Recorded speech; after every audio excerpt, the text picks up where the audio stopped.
Dernier tour pour Raymond Chigot.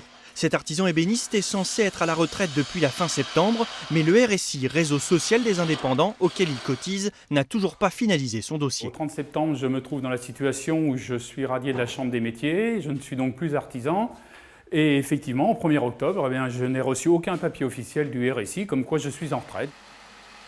Raymond Chigot a dû faire le siège du bâtiment orléanais du RSI pour qu'on lui fournisse un dossier qu'il attendait depuis des mois, et la situation est toujours floue. J'aurais quand même aimé savoir quel montant va être ma retraite.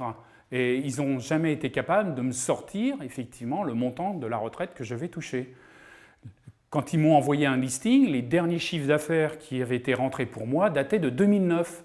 Nous sommes quand même en 2013.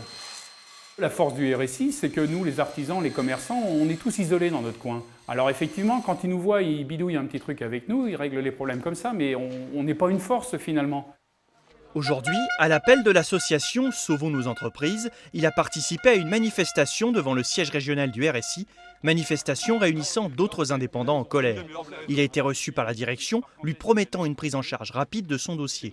Depuis sa création en 2006, le RSI, interlocuteur unique des indépendants, connaît des dysfonctionnements. Ça tient pour une bonne part à une mise en œuvre précipitée de réformes réglementaires, en ce sens que le pouvoir politique a décidé de mettre en place le RSI, je pense de manière trop rapide, qui n'ont pas permis d'adapter les organisations, de développer les outils informatiques immédiatement.